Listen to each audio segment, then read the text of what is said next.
Y bueno, vamos a las reacciones el día de hoy, lunes, reacciones que cayeron como en cascada del evento registrado ayer en más de 100 ciudades de la República Mexicana y particularmente ahí donde entró el caballo de Troya, en la ciudad más emblemática de la Cuarta Transformación, que es la capital del país, la Ciudad de México. Juan Pablo Así Galicia, es. tu comentario, ¿cómo lo viste ayer? Buena tarde. ¿Qué tal, José Luis? Buenas tardes. Un saludo a todo el público de Grupo Fórmula.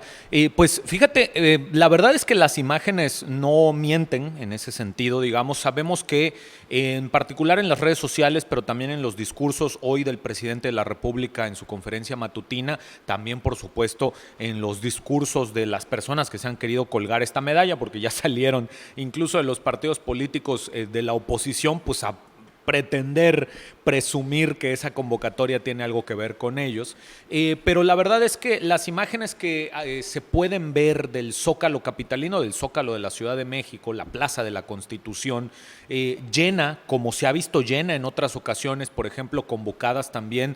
a marchas o manifestaciones por el hoy presidente de la República, pues no deja lugar a dudas respecto, no del poder de convocatoria de las organizaciones, que me parece que el presidente ha buscado inteligentemente encasillar el debate en eso. Es decir, en que la gente que se juntó ayer, haya sido mucha, haya sido poca, está yendo a respaldar la agenda sin ningún tipo de duda, sin ningún tipo de cuestionamiento, la agenda de un grupo de organizaciones convocantes que el presidente encasilla en son los conservadores, son la oposición, son el esto, son el otro, son El mis mismo adversarios, discurso. todo ello, exactamente. Y por esa razón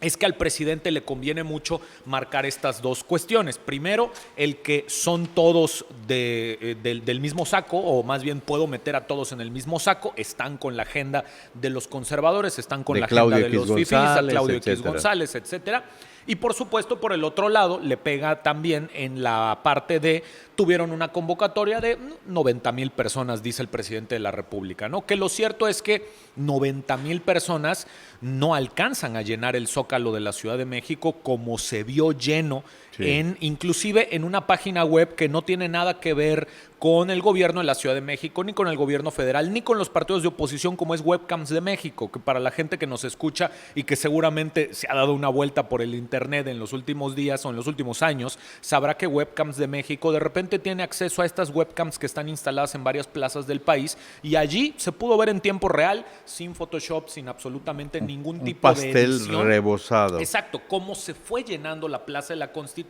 Como fueron se entrando. dieron los discursos, termina el evento y cómo se va vaciando luego la Plaza de la Constitución al final de la concentración que fue convocada para el día de ayer. 90,000 personas, nada más para que nos hagamos una idea,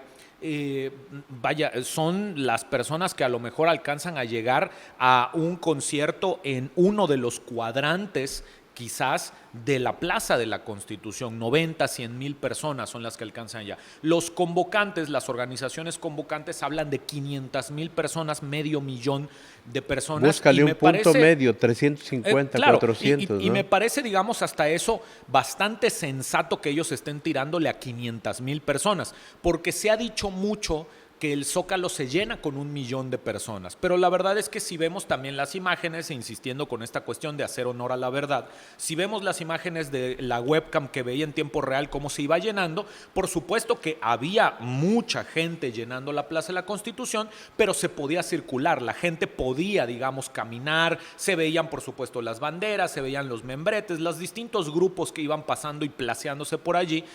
dejaban ver que por supuesto que había espacio para la circulación de las personas, y por lo tanto pues hablar de 1,000,000 sería por supuesto exagerado, hablar de 500,000 me parece sensato. Claro que, de nuevo, recordando esta cuestión, esta guerra de cifras, este tema de cuánta gente acudió a la manifestación, en particular la del Zócalo de la Ciudad de México, es algo, perdón,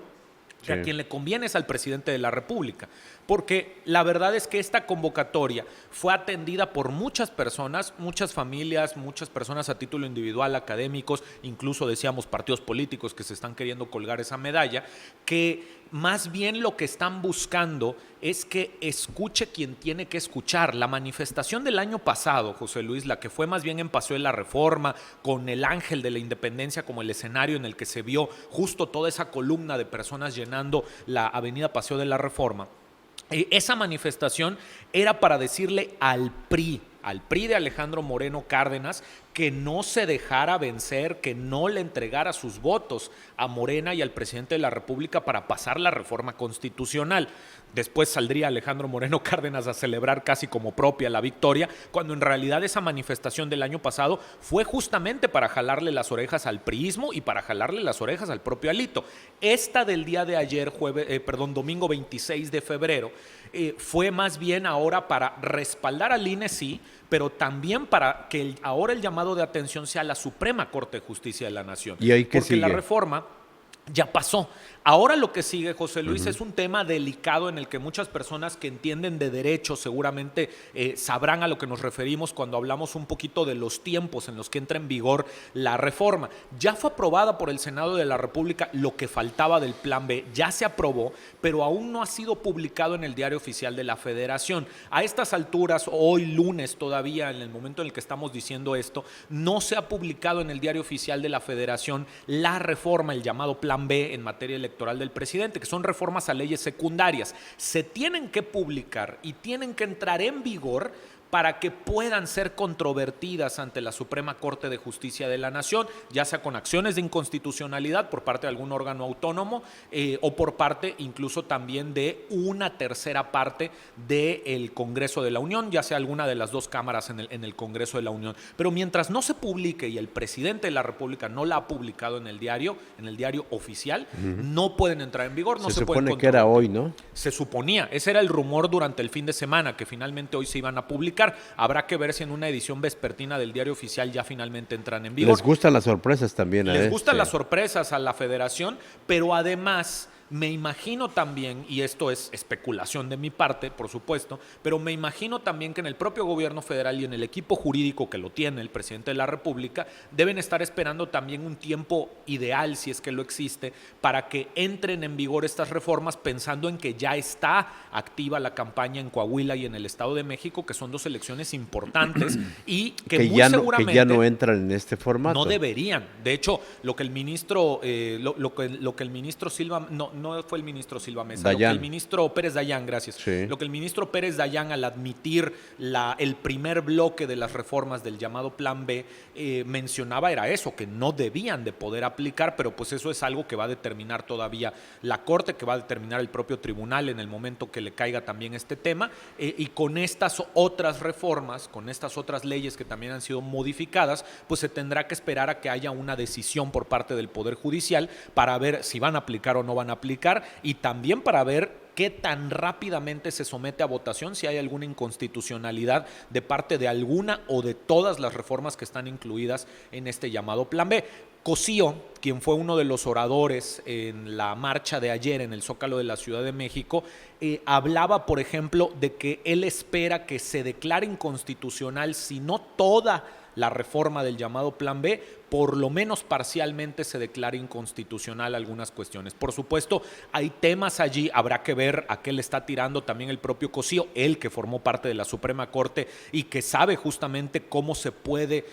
votar por bloques, digamos, aquello que se puede declarar inconstitucional y aquello que no, que va a pasar la prueba, digamos, de esta mayoría requerida en la Corte. Habrá que ver qué es lo que se queda, si es que hay algunas cosas que se quedan, porque recordando un poco lo que platicábamos el día sábado en Agenda Fórmula y toda la semana pasada también aquí en tu programa, José Luis, hemos platicado que parte de la reforma del Plan B incluye el desmantelamiento del Servicio Profesional Electoral del INE. Si eso se queda, por supuesto que habrá que celebrar todo lo demás que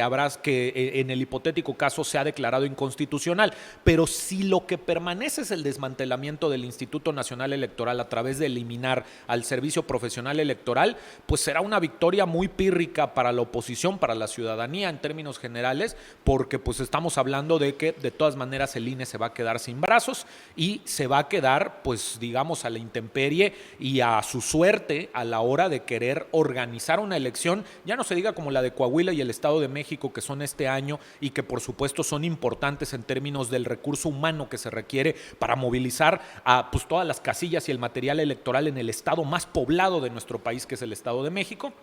sino pensando también en el 2024, que ya es una elección presidencial, ya es una elección general, y en la que a ver de dónde va a sacar el INE manos en caso de que lo que sí permanezca y no pase la prueba de la inconstitucionalidad ante la Corte sea este desmantelamiento del servicio profesional electoral. Atentos a este tema y al destino que va a correr este